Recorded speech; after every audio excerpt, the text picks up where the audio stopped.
Every year, the Scottish SPCA rescues thousands of domestic pets, farm animals and horses, and wildlife. We're on the front line with the charity's rescue officers and inspectors to see the lengths they go to in saving Scotland's abused, abandoned and injured animals. Coming up, it can be dangerous helping Gannets to get well again. These beaks are also razor sharp. They go for your eyes. And there's no Easter cheer for this little bunny. People do dump their rabbits out because they can't be bothered, especially around Easter time.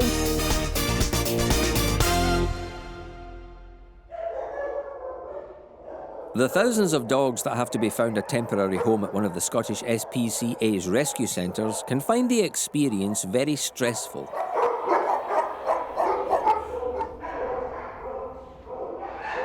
To help make their stay a bit more bearable, the Society has turned to scientific study with the aid of the University of Glasgow and student Amy Bowman. And then I have to go on the ladders and put all the speakers on.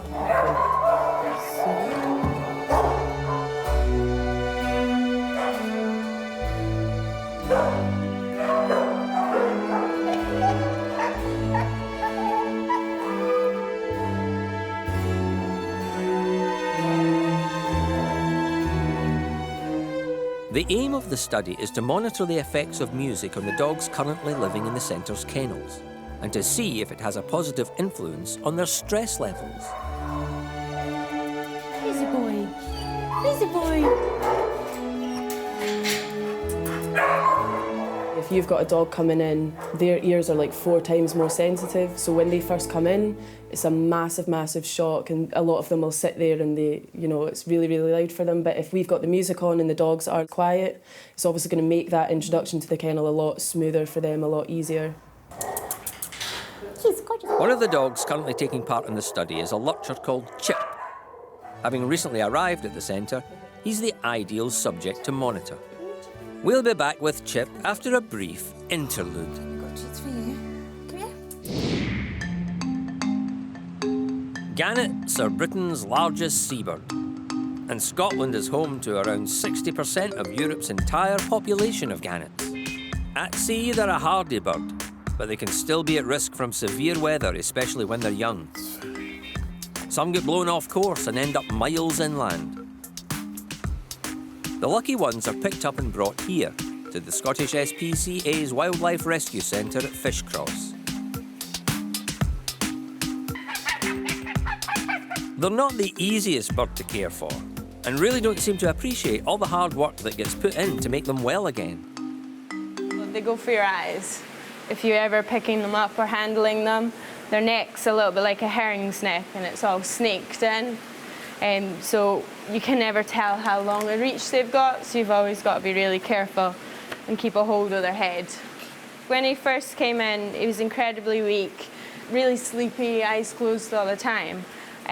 Now you can tell I'm really having to sort of prise his beak open a little bit to get him to feed. These beaks are also razor sharp. They're designed for catching fish, so when they catch you, they cut you. That's why I've got this big red glove on, protecting my fingers.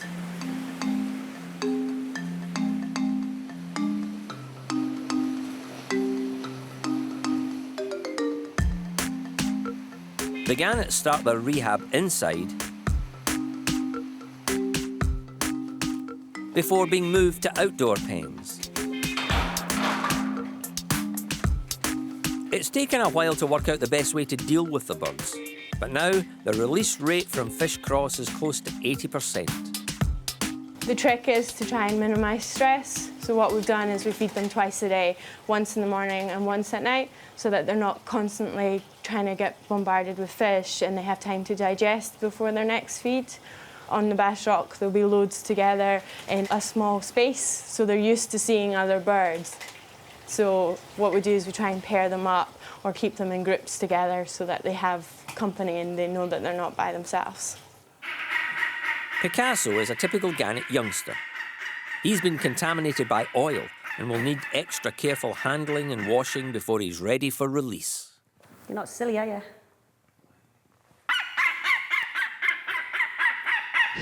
Good boy. Oh.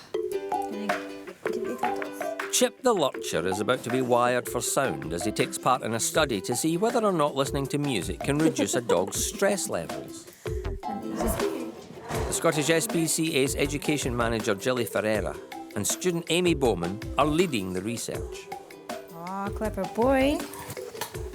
Clever boy. Chip was a stray, got a nice temperament, so we'll just be trying to get him into a new home as quickly as possible. With all the animals that we get in, obviously you get different breeds coming in. They stay for short periods of time, long periods of time. So this is why this study is so fantastic with University of Glasgow and Amy, because we're trying to make sure that they're having the best possible environment they can while they're with us. And music seems to be the way to go. Chip actually stayed outside for the whole pop playlist.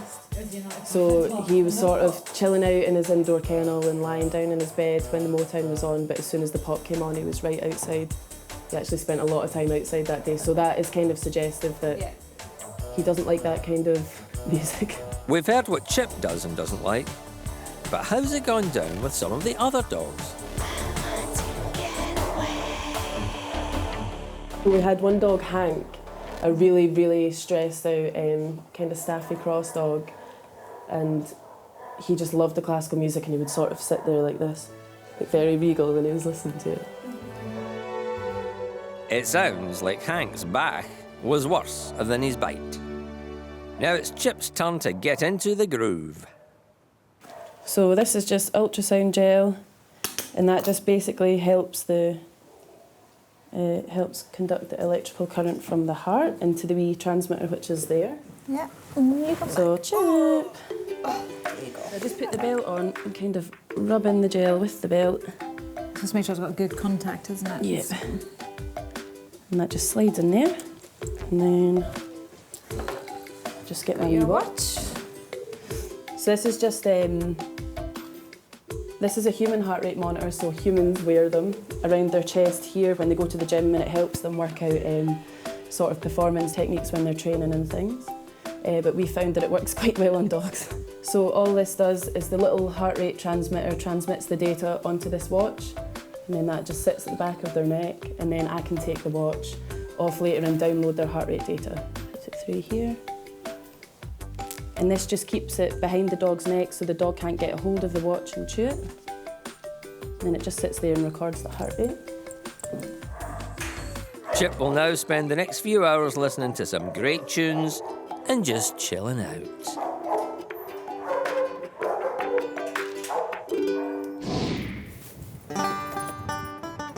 Rabbits are the fourth most popular pet in Britain after fish, dogs and cats. It's just coming up to Easter, and that's when the Scottish SPCA is called out regularly to rescue domestic rabbits. Connie O'Neill's picking up her 5th bunny of the week. It's been found running around the streets in Bathgate. A lot of the time rabbits get out of their hutches, they're not secured in properly. Equally, people do dump their rabbits out because they can't be bothered, especially around Easter time when they're getting the nice wee fluffy bunnies in. They get rid of the older ones that are not so cute to handle. It could have been kicked out, it could have escaped. We'll wait and see if somebody comes forward for it. He is quite bony. He is very, very bony. The rabbit's obviously been a pet. Oh, sweetheart, oh. But its lean condition suggests its owners got fed up with it. Very well handled. He'd not picked struggle away from me, but I can feel down his back, I can feel all his bones. He's very, very thin, extremely thin. Oh, he's not struggling at all. I was just coming across this morning and he was running about the grass, and thought that it was strange because you don't usually see them running about here, especially next to the main road. Caught him and brought him down here and put him in the wee cage, and it's a wee shame. Connie checks to see if the rabbit has been microchipped.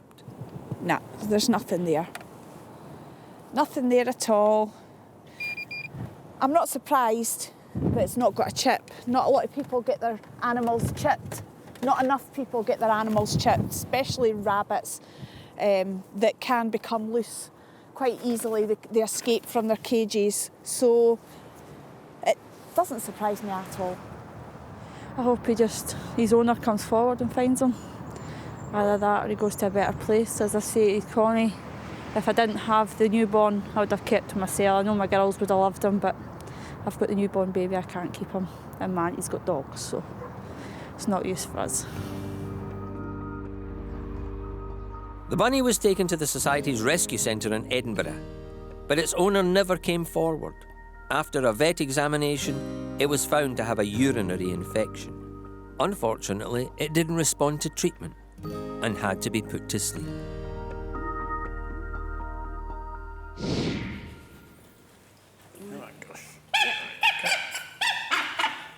Fishcross Centre manager Colin Seddon's been dealing with oiled birds for years and is an expert in cleaning them.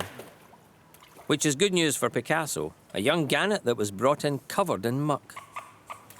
Gannets don't have nostrils, so Colin is using a toothbrush to keep the beak open just enough for the bird to breathe, but not too wide for him to be able to use that razor-sharp bill to bite Colin or Canice. It can be a long process to completely clean a bird's feathers of oil, and this is Picasso's third visit to the shower room. One of the risks for us with things like this these days is that we never always know what the chemical makeup is of these sort of contaminants that birds or animals get themselves in. What we have to use is stuff that's obviously not going to damage the bird, it's not going to damage us. I mean, we can get any contaminant off, but some of the chemicals you'd have to use, you'd need full body protection suits, and then you'd take the skin off the bird at the same time, so there'd be no point. So in a lot of cases, we'll give them 1, 2, maybe 3 washes over a period, depending on what the species is. Hopefully, this will be Picasso's last brush with getting cleaned. And he'll join the rest of the gannets who are almost strong enough to go back out to sea. Still to come. It never rains, but it pours for this gull in Aberdeen. He's like waterlogged. And will musical dog Chip hit the right note with a new owner?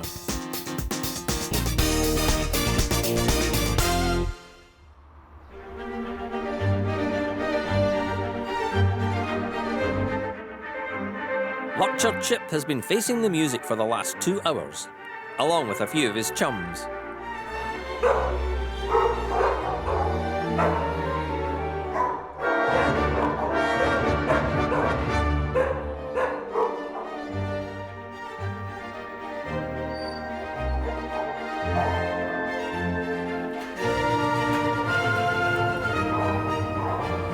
I think Chip likes that music, unlike Levi.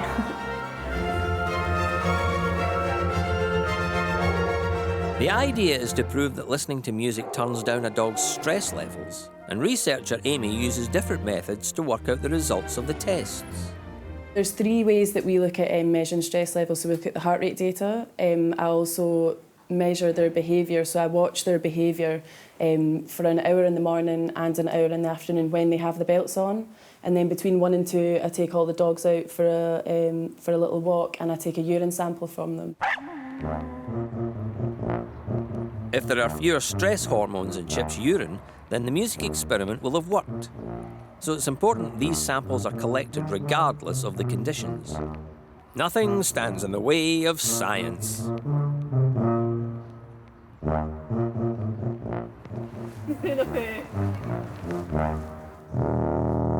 With the experiment over for the day, it's back to the kennels for Chip. Let's keep our fingers crossed he'll be rehomed, and he'll soon be listening to his new master's voice.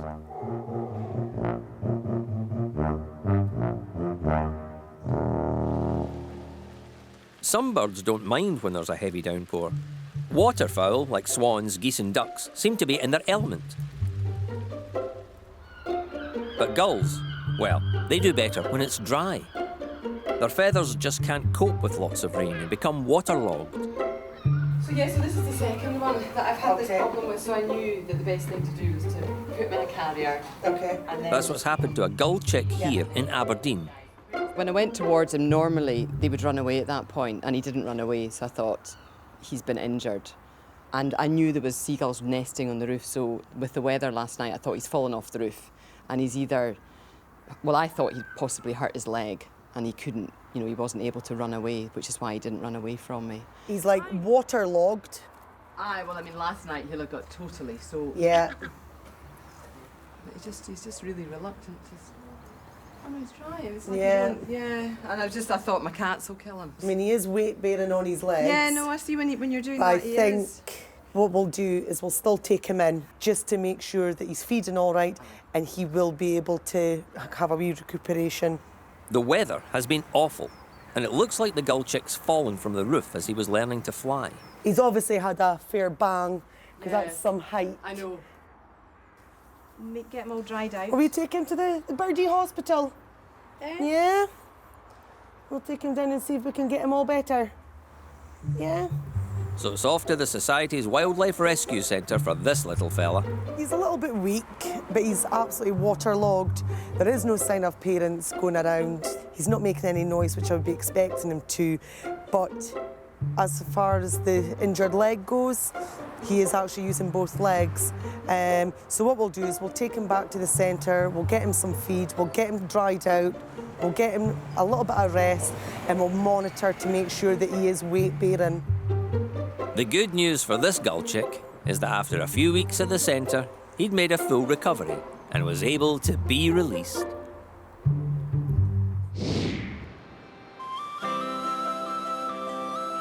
It's time for a couple of the young gannets that have been recovering at Fishcross to be set free.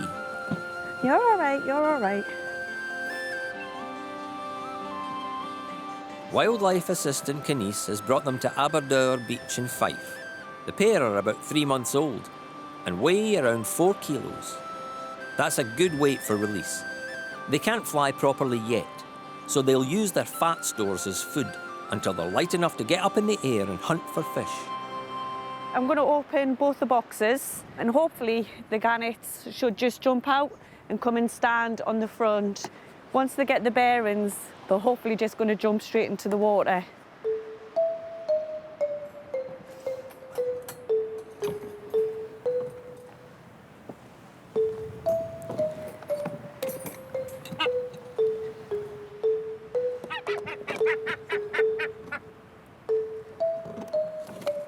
One of the birds seems really keen to get away. Go on. Awesome. Yay! He's away. The other bird appears to be having second thoughts. Come on, just a wee bit more. In your own time. Eventually, though, the call of the sea proves too much, and he takes a rather clumsy dive into the water. Oh, undignified. It went really well. The first one went perfect. He dove in, bit of a splatter, like a belly flop in there, and then thing swam off. The second one, he was more concerned about what I was doing, paying attention to me rather than his surroundings. You seen him having to go at the box and everything. So yeah, when he come out the box, he kind of just dropped off the ledge. But he was fine. He swam off, quite the thing. But yeah, they both look really good. Another successful release. And these young gannets will soon join a colony somewhere around the coast of Scotland.